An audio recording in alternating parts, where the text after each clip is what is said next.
Здравствуйте, уважаемые телезрители. После традиционного... Сайн байцгаана уу эрхэм хүндэт үзэгчдээ. Хахир хүйтэн өвлийн дараа хайлган дулаан цаг ирж байна. Ингээд 32 дахь жилдээ манай цэцэрлэгтэй юу, жимс ногоон талбайдаа юу нэвтрүүлэг цэнхэр дэлгэцээр үзэгч та бүхэнтэйгээ учран золгож байна. Дахин уулзсандаа туйлын баяртай байна. Манай нэвтрүүлгийг 32 жил үлрэл дараалан өөрийн сувгаар гаргаж буй ТВ.com телевизийн хамт олонд гүн талархал илэрхийлье. Манай нэвтрүүлгийн зорилго бол та бүхэндээ ногоог хэрхэн зөв тарих ургуулах аргыг заах, гэр бүлийнхээ хэрэгцээг өөрсдийн тарьсан бүтээгдэхүүнээр хангаж чаддаг болохыг тань дэмжихэд чиглэдэг юм а. Та бүхэн төрөл бүрийн ургамал ногоог хамгийн бага зардлаар тарьж, хангалттай сайн, чанартай ургац авахыг бид хүсдэг юм шүү. Өнгөрсөн жилийнхтэй адил бүгд найрамдах бурайд өөр байгалийн хязгаар тэнд РТК телевизээр гарна. Тэгээд Эрхүү мужийн ТВС телевизээр бид үзэгч та бүхэнтэйгээ учран золгох юм а. Мэдээж өнгөрсөн жилээс найрчилсаг хөрш Монгол улсад Iced Global телевизээр манай нэвтрүүлэг хүрч байгаа. Монголын үзэгчид маань жимсхэн хүнсний ногоог тариалан хэрэглэх нь мэдэгдэхүйц нэмэгдсэн туйлын баяртай байна. Монголын хоолны соёл гайхамшигтай бас баялаг санагдсан шүү. За ингээд нэвтрүүлгээ эхлэе. Бид тарьж ургуулсан ургацаа хэрхэн хадгалж чадсан дуршлагаасаа хуваалцах болно. Ингээд хамтдаа манай гэрийн зойронд ногоо хэрхэн хадгалагдаж байгааг харцгаая. На примере подполья в нашем доме.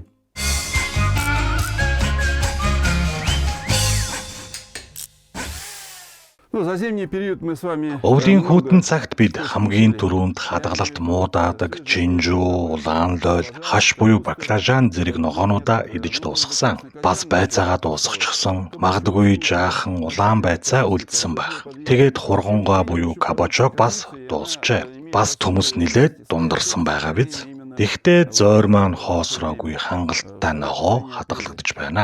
Нэгэнт 4 сарын 2 дугаар хагас ирсэн болохоор эдгээр ногоогоо ямархуу хэмжээнд хадгалагдаж байгааг одоо бүгдээрээ харцгаая. За сонгон маань нэг иймэрхүү харагдаж байна. Энэ бол Сторон сортын сонгон. Шар өнгөтэй нь харин улаан өнгөтэй нь кармен сортих. Тэр шууданд бас хангалттай их үлдсэн байгаа. Удахгүй үлдсэнийг нь бид хөрөгчөндөө гаргаад хийчихнэ. Шинэ ургац гартал биш гэмаа гэхэд 5 дугаар сарын дунд хүртэл хангалттай идээд хүрчхээр сонгон байгаа. Одоо Expedition сортын сонгоны тухай хэлэхэд ердөө хэдхэн ширхэг л үлдсэн байгаа. Би нэг сонгоноо соёолуулж, сонгоны их ургамал болгохоор шийдсэн, өрсөлдүүлээд айл хэдийнэ суулгачихсан байгаа. Том хэмжээтэй амттай сонгоны сорт боловч хадгалалт жаахан муудаадаг юм а. Хэмжээнээсээ болоод тэр байх л та. Тиймээс зойронд чинь соёолж ургаад байвал шууд хөрөгчөндөө хийчгээд тэндээ хадгалаад хүнсэндээ хэрэгэлсэн дээр шүү. За энэ бол сармис тун сайн хадгалагдсан. Бидний хэлдгээр хүнсний сармис. Хэмжээнд төдийлөн том биш, тийм болохоор шингэнэ алдаад байдаггүй. Тэгээд бас сайн хадгалалттаадаг. Хэсэг хугацаанд зойрондоо хадгалж байгаад мөн хөрөгчөндөө хийнэ. 5 дугаар сарын дунд хүртэл хүнсэндээ хэрэглээд за тэгээд үлдэвэл хагас боловсруулсан бүтээгдэхүүн хийхдээ ашиглах байхаа. За энэ бол өрийн сармис ингээд сүлжээ давжчихсан байгаа. Хумуснууд нь хатуу сайн хадгалагдчихэ. Зориуд өрийн болгохоор ялгаж авсан болохоор харахчгүй биз дээ. Одоо 4 дугаар сарын сүүлээр хумус бүрээр нь салгаад 5 дугаар сарын ихээр хөрсөн суулгах болно. Би дуршилтын журмаар өнгөрсөн жил саримсаа шүлжиж биш ингэж ишийг нь уртаар нь тайралгүйгээр тус нь хадгалж үзсэн. Тунд ажгүй санагдлаа. Тийм болохоор саримсаа шүлжиж чаддгүй хүн байвал ингээд хайрцагт хийгээд л хадгалчихаарай. Одоо бүгдээрээ өндөс үрд ногоонуудын талаар ярилцъя. Луун ингэж хадгалагдсан луунгаа бид элсэнд булж хадгалдаг. Энэ луун элснийхээ дээд хэсэгт байсан юм. Тиймээс дулаан орж элс халж эхэлснээс болоод соёолчихсон байгаа биз? Ингэж соёолсон луунгаа шууд хүнсэндээ хэрэгэлчихээрээ. Харин элсний гүнд байсан луун зүгээр хэвээрээ байна. Ерөнхийд нь дүгнэхэд манай зойрны хадгалалт тунд ажгүй. Уламжлал ёсороо бид өмнөх жилийнхээ луунг бараг 6 дугаар сар хүртэл хадгалаад хэрэгжилчихдэг юм а. За энэ хүрэн манжин. Энэ нь орондо гибрид үр, харин энэ нь рокет үр. Цилиндр хэлбэртэй манжин нь ер нь хадгалалт сайн даадаггүй. Тиймээс элсэнд булж хадгалах шаардлага гардаг.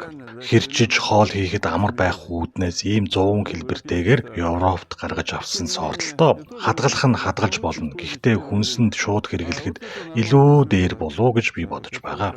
Харин энэ бол энгийн хүрэн манжин. Хүнсэндээ хэрэглэхдээ гаргаад авчихдаг. Үлдсэн нь зойрондоо хадгалагдаж байдаг. Луун хүрэн манжин 2 хадгалалт сайн даадаг юм шүү. Өнгөрсөн жил би Японы Daikon сортын манжин тариалсан. Элсэнд хадгалсан дажгүй хадгалалт дааж байгаа биз дээ. Зойронд ил хадгалж байсан нь харин хатчихсан. Мэдээж зойр их хуура байсантай холбоотой л доо. Элсэнд хадгалж байсныгаа бид гаргаж аваад салаад хийхдээ ашигладаг. Хаврын цагт битмэн тун чухал хэрэгтэй шүү. За эцэст нь хүнсний гол ногоо болох төмсөө хэрхэн хадгалагдсан тухай ярьж өгье. Хүнсний болон өрийн төмсөө аль альнийг нь шалгах хэрэгтэй. За хараарай, энд 2 сортын төмс байна. Нэг нь Королева Анна, харин энэ Адретта. Амтны хувьд үнэхээр төгс, жинхэнэ жишг сорт боловч хавар болохоор соёолж, зөөлрөөд байдаг сул талтай сорт бол Адретта. Тийм учраас зөвхөн Адретта сортын төмс тариалаад түүнийгээ хадгалаад хэрэглэх нь эрсдэлтэй шүү. Болж өгвөл олон төрөл сортын төмс тариалаад хадгалан хэрэглээрэй. Харин Королева Анна хаварч гэсэн шин юм шиг хадгалалт сайн даадаг сорт. Хадгалах нөхцөл, дулаан гэд бүх зүйл нь адилхан байсан ч гэсэн соёолж муудсан зүйл байхгүй байгаа биз дээ. Удахгүй би зойрноосоо гаргаад амбарт хадгалах болно.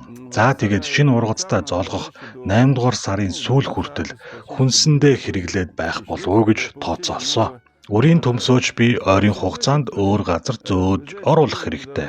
Тэндээ наранд тавьж ногооруулах хэрэгтэй болно. За энийг сайн хараарай үзэгчтэй. Ийм урт цагаан соёо гарчихсан байвал хадгалалт буруу байсны шинж шүү. Өөрөөр хэлбэл энэ сортын өрийн төмс эрт соёол цаашид ургах боломжоо алдаж байна гэсэн үг.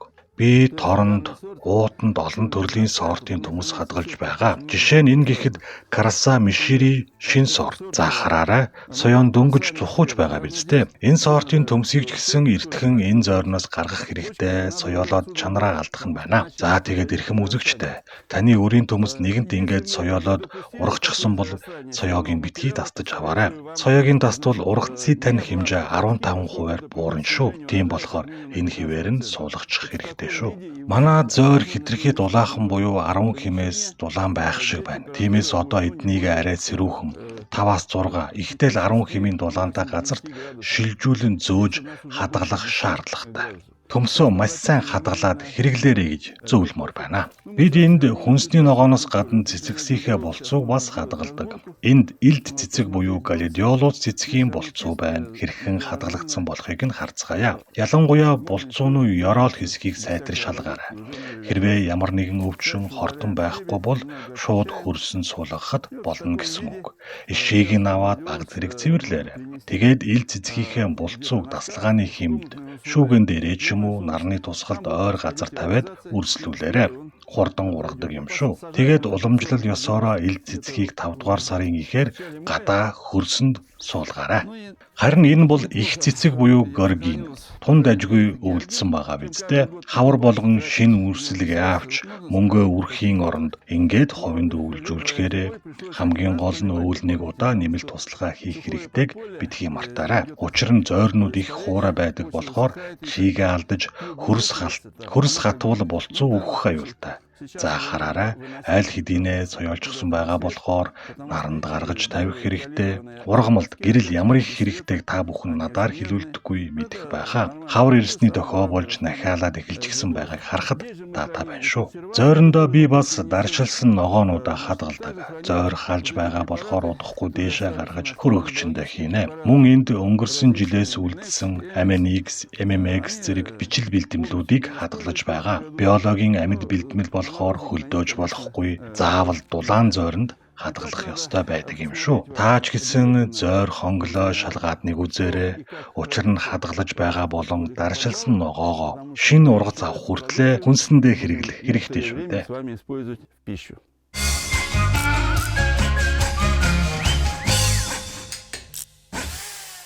Что же нам предстоит сделать в ближайшие дни?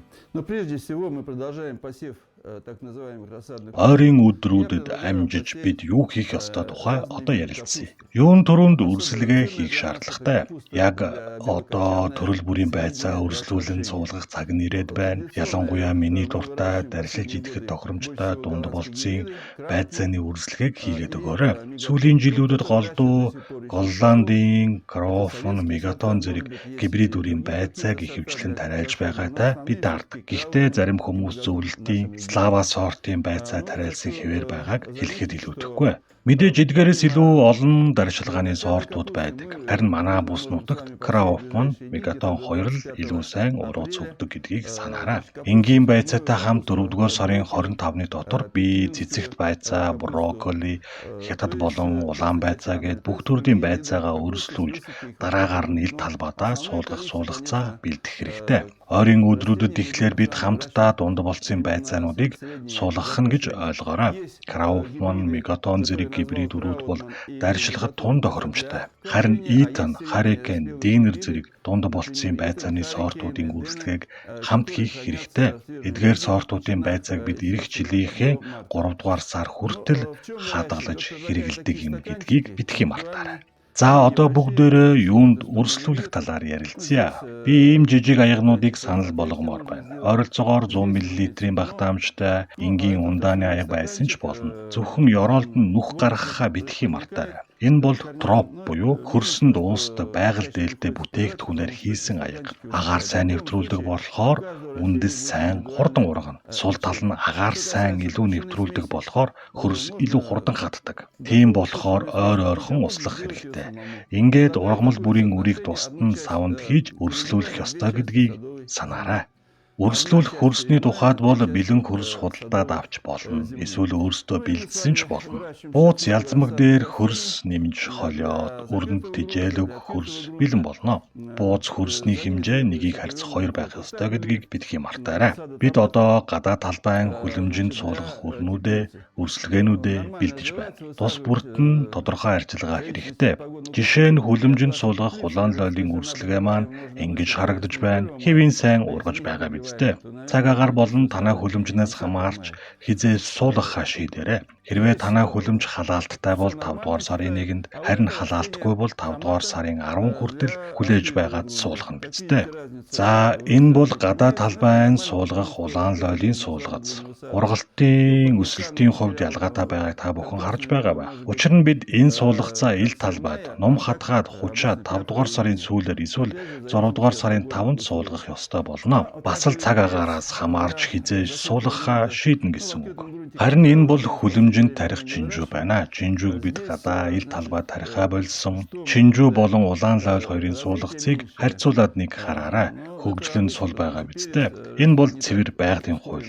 Чинжүү нь улаан лойлыг бодвол илүү дулаанд дуртай, тиймээс хүлэмжинд лойлоос 7 хоногийн дараа суулгах ёстой гэдгийг бас битгий мартаарай. Бид хамтдаа сүүлийн жилүүдэд үндэст навчид ногоонуудыг ихээр тариалах болсон. Энэ бол үндэст сохор майлз буюу сэлдэрээ байна. Альбин гибрид үр. Харин энэ бол Eagle сортын үндэст яншуу байна. Голланд селекцийн үрэлтэй. Манай нөхцөлд хамгийн сайн ургадаг ургамлууд. Эдгээрээс ногооны талбайд цөөхөн хэдийг нь та бүхэн тариад нэг үзээрэй. Ялангуяа цоохор майлз буюу сальдэрэй маш их ашиг тустай ногоо шүү дээ. Өрсөлдөө арчилгааны тухай одоо ярьж өгье. Мэдээж бүлээн усаар услах. За тэгээд хогийн ургамал ургасан байвал түүж авч хаяарай. Учир нь та өрсөлдөөний хөрсөө ялзмагтай холж өөрөө хийсэн бол хогийн ургамлын үр орчихсон байх магадaltaй. Хогийн ургамал таны ногооны шим тижээлийг нь сордог болохоор ургаад гараад ирвэл түүгээд авчгаарай. За эцэст нь Expedition сортын сонгоны өрсөлдөө. Бид эднийг хамгийн түрүүнд буюу 3-р сарын 15-нд суулгасан. 10 хоногийн дараа 2-р ээлжийг нь суулгаж өгсөн. За тэгээд би дараагаар нь ийм аяганд нэг-нэгээр нь суулгаж өгнө. Дараагаар 1 квадрат метр талбайд 25 ширхэг суулгах юм а. Суулгахдаа 20-ыг харьцах 25 см-ийн зайд суулгаад нөгөө аврах том сонгоноо намар хурааж авна шүү дээ. 2-р ээлжийн суулгацаа бол би арай хожуу суулгаж өгөх юм а. За үзэгчдээ байцаагаа өрсөлдүүлээрэ мөн нэгэнт өрсөлдүүлсэн өрнүүдийнхээ арчилгааг сайн хийхээ битгий мартаарай. Амжилт хүсье. Капуста для квашения. Ну и продолжаем уход за рассадными растениями.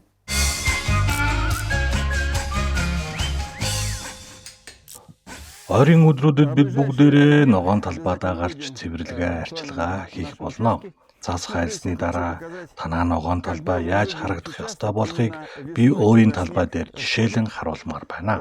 Ногоо тарих талбайд маань ургамлын үлдэгдэл, багаж хэрэгсэл энд тэнд хөглөрөөгүй цэвэрхэн зэгцтэй байгаа биз дээ. Манайх бүх зүйлээ бэлдчихсэн. Модны тойргоо хүртэл цэвэрлжсэн байгаа. Та бүхэн ч гэсэн намар ногоон талбайгаа ингэж цэвэрлжихвэл хавар талбайдаа ирэхэд урамтай сайхан байх болно.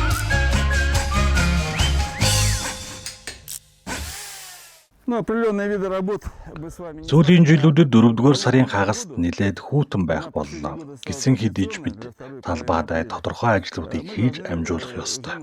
Хэрвээ танаад парник буюу хөрсний жижиг хүлэмж байдаг бол түүндээ анхаарлаа хандуулаарай. Энэ бол хосолсон парник. Энэ хэсэгт ялзамгаа хэвээр нь үлдээж болно. Харин дээрээс нь шинэхэн малын бууз нэмж өгөөд задрах үйл явцаас нь дулаан ялгарах байлыг хийнэ. Ингэснээр парник нэг хэсэг нь хүйтэн, нөгөө хэсэг нь дулаан болж байгаа гэсэн. Хүйтэн хэсгийн доор жижиглсэн ургамлын үлдэгдэл навчис хийж өгсөн байгаа. Өвлийн турш хоолны үлдэгдэл, ногооны халил зэрэг органик хор нөлөөгүй зүйлсээ нэмж хийж өгсөн.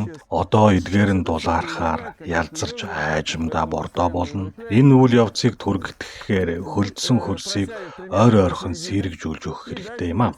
За ингээд өгөхөөр мандлынхаа дунд хүртэл доошоо суучдаг малын бууз нэмээд дүүргчих нь бид. Бордоо хийх хамгийн хямд төсөр арга бол энэ юм да. Ийм хосолсон парник олон давуу талтай. Аль хэсэгт нь тарьснаас хамаарч ургац авна. Парникийн халуун хэсгээс 7-р сарын ихэнх шинэ ургацын өргөст хэмэх авах бол нөгөө хэсгээс нь 7-р сарын дунд үед л ургацаа авна гэсэн үг ээ. Тэр хэсэгтээ дарчилгааны өргөст хэмэх түлхүү тараарай. Дараагаар нь нөөшлөхөд амар байдаг юм шүү. Харин өнгөрсөн жилийн парник буюу био түлшээ ингээд мандалтаа гисгээж байна. Би 7 хоногийн өмнөөс үүнийг шигшээд эхэлсэн. Хуучны төмөр орны пүрш ашиглаж байгаа. Бараг 30 жил ашиглаж байгаа шалгарсан арга шигшиж цэвэрлээд 5-р сарын 1-нд мандлаа суллаж ногоо тариалахад бэлэн болгоно. За тэгээд 5-р сараас эрт ургацын бөөрийнхий сонгон сармис луунгаа суулгачихна да.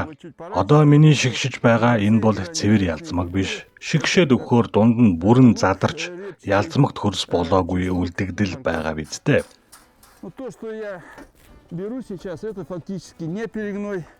Бүгдээрээ үүнийг нь түүж аваад энэ том хэмжээтэй органик үлдэгдлүүдийг нь буцаагаад хүлэмжиндээ ашиглаж болно. Эсвэл мод суулгахдаа нэмж бордоо маягаар ашигласан ч бол айжмдаа задарч бордоо болчихно шүү дээ. За харин шигшгдэн үлдсэн доор байгаа шороо бол сайн чанарын бордоо буюу компост юм аа. Үүнийг төрөл бүрийн ногоо ургамал тариалахдаа ашиглаж болно.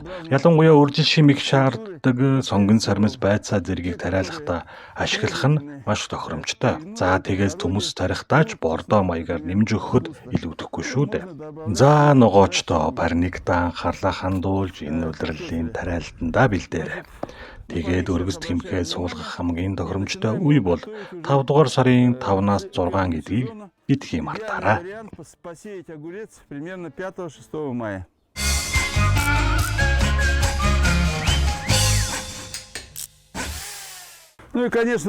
Манайх шиг ийм эрс уур амьсгалтай нөхцөлд хүлэмж ямар чухал хэрэгтэй болохыг бид мартаж болохгүй. Сайтар анхаарч тариалтандаа бэлдэх хэрэгтэй юм аа. 3-р сарын 2-р хагас 4-р сарын төгсгөл хүртэл энд хүүтэн сэрүүн хэвээр байгаа болохоор хүлэмжийн ач тус ямар ихтэй гэдгийг та бүхэн ойлгоно.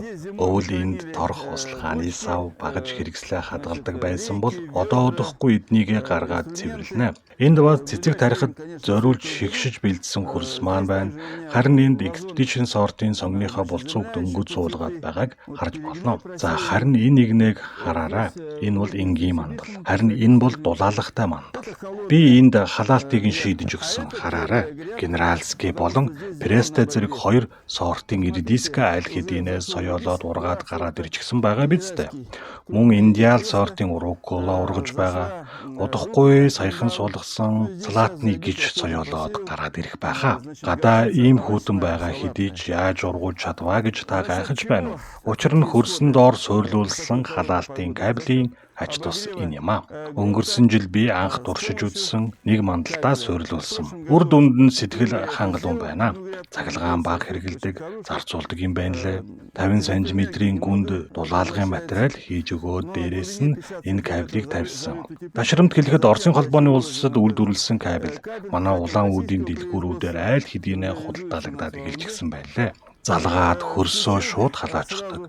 Би 4-р сарын 2-нд буюу үр суулгахаас 2-7 хоногийн өмнө халаалтаа залгасан. Үр дүнгийн та бүхэн харж байна шүү дээ. Манай бүс нутагт хөрс 3 м хүртэл гүндээ хөлддөг. Тийм учраас газрын гүнээс хүүд даагаад байдгийг та бүхэн мэдэх байх. Дээрээс нь халаагуур тавьж халаах нь бага үр дүнтэй байсан.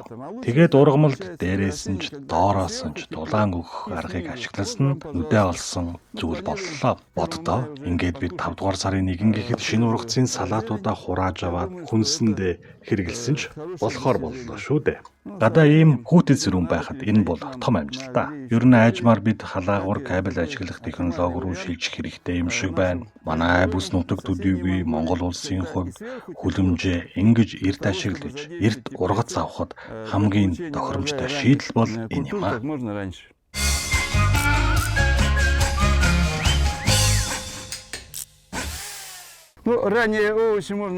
Эрт ургацын ногоог зөвхөн хүлэмжинд төдийгүй ийм номон дээгүүр тусгай материалаар хучаад мандалд тарьж болно. Энд бид голдуу сонгоны төрлийн ургамал тариалсан байгаа. Мөн ногоон сонгон бас тариалсан, параде, парфюмер зэрэг ногоон сонгонууд тариалсан байгаа. Би зүгээр энгийн усаар л услага хийсэн. Тэгсэн хэдий ч одоо та бүхэн хардаа сонгон маань айл хэдийнэ 5 см орчим ургачихсан байгаа биз дээ. Хэрвээ би ингэж хучиж өгөөгүй бол бас услаагүй бол ингэж соёолохгүй шүү дээ. Энэ жил гадаа их хүүтэн байна. Гисэн хэдий ч 7 хоногийн дараанаас бид шинэхэн ногоогоо хурааж аваад витаминлэг хүнсэндээ хэрэглэж эхлэхнэ. Тааж гисэн ийм аргаар эрт ургацын шинэхэн ногоо тарьж хүнсэндээ хэрэглэх боломжтой шүү.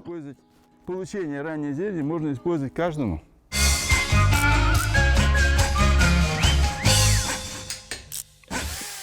За ихэм үзэгчтэй. Манай бүс нутаг тариалангийн ээлжид төлдрөл албан ёсоор инхүү эхэллээ. Та бүхэндээ арвин ургац, ашиг шим, сэтгэл ханамж дүүрэн байх сайхан ёроолыг дэвшүүлье. Сайн сайхан бүхнийг хүсэн ёрооё. Ирэх 7 хоногт эргэн уулзтлаа. Баяртай үзэгчтэй.